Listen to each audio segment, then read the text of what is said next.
Chào các bạn đã quay lại với kênh Cô Ba Bình Dương. Mâm cỗ Tết truyền thống không thể thiếu nồi thịt kho phải không các bạn?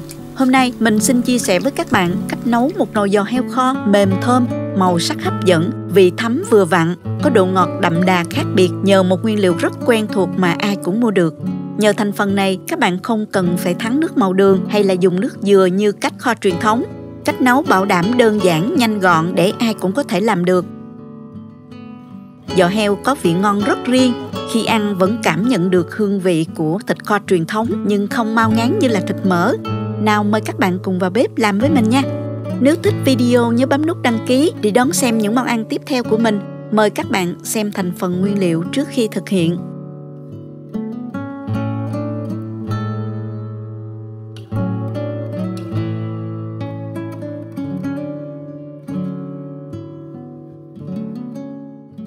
Để làm món ăn này thì các bạn chọn mua giò heo trước nha. Giò heo trước sẽ có thịt săn chắc và thơm hơn đó các bạn. Giò heo này mình đã cạo sạch phần da ở bên ngoài đó, rồi rửa sạch với muối và giấm. Khi mua thì các bạn nhờ người bán chặt khúc ra như vậy cho tiện nha các bạn. Bây giờ mình sẽ đi sơ chế những nguyên liệu thơm ha. Hành tím thì mình đập dập và băm nhuyễn.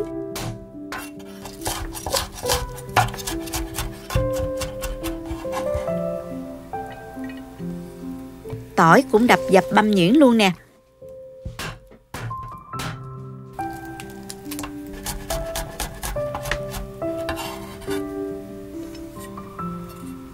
Gừng thì mình dùng một chút thôi để thịt được thơm hơn. Đập dập gừng ra như vậy nè, không nên dùng quá nhiều nha. Gừng sẽ làm át đi mùi thơm của món ăn đó. Dùng thêm vài trái ớt, mình ngắt bỏ cuống. Còn một ít thì mình cắt lát ra ha.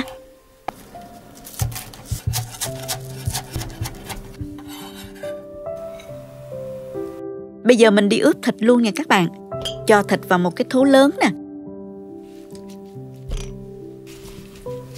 Cho một nửa số hành tím băm, khoảng 1 muỗng canh hành tím băm nha. 1 muỗng cà phê tỏi băm và một chút gừng băm vào ha. 2 muỗng cà phê hạt nêm. Nửa muỗng cà phê tiêu vào, nửa muỗng cà phê bột ngọt. Tiếp theo thì mình cho vào 2 muỗng canh nước mắm.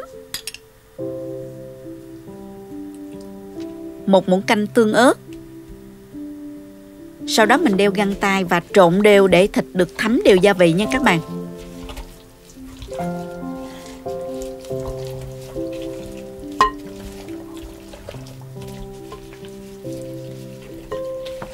Mình ướp thịt ít nhất là khoảng 30 phút ha.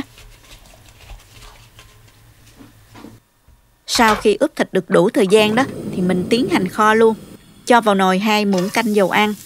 Đợi cho dầu nóng thì mình cho hành tím, tỏi và gừng vào phi cho thơm lên.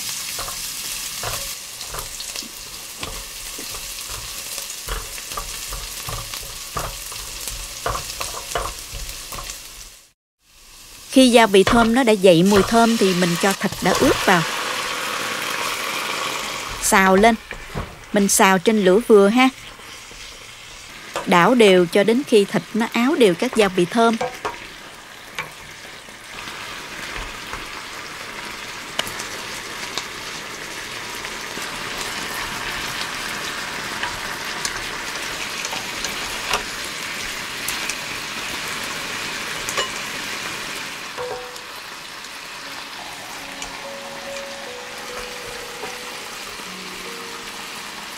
Và mình tiếp tục xào cho đến khi thịt nó săn lại như thế này.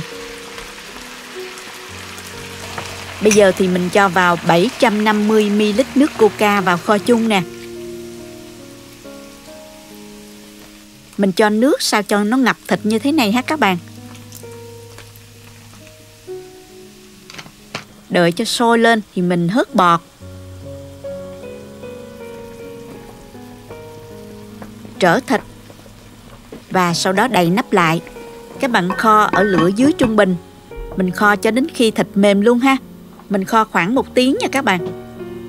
Trong quá trình kho thì mình nhớ mở nắp để đảo thịt cho thịt thấm đều gia vị và nó lên màu đều nha các bạn.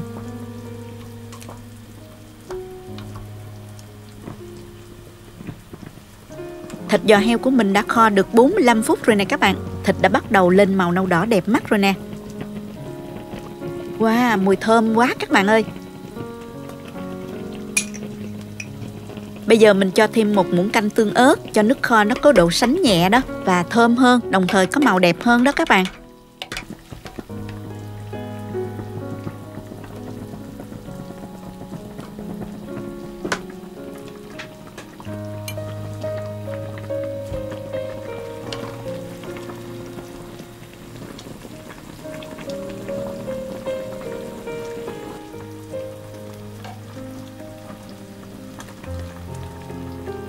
Cuối cùng thì mình nêm thêm một muỗng canh nước mắm và một muỗng cà phê hạt nêm để nồi thịt kho của mình nó có vị đậm đà hơn đó. Mình trộn đều lên và nếm thử lại. Gia vị nêm nếm như vậy với mình thì thấy rất là vừa vặn rồi đó các bạn. Vị đậm đà mặn ngọt rất là vừa phải. Tuy nhiên các bạn có thể nêm lại cho phù hợp với khẩu vị gia đình ha. Bây giờ mình mở nắp nồi và vẫn kho trên lửa dưới trung bình khoảng 5 phút nữa cho đến khi nước kho rặt lại còn khoảng một nửa nước ban đầu là được nha các bạn. Như vậy là được rồi nè các bạn. Mình tắt bếp luôn. Bây giờ mình trình bày ra tô để cả nhà dùng cơm thôi các bạn ơi.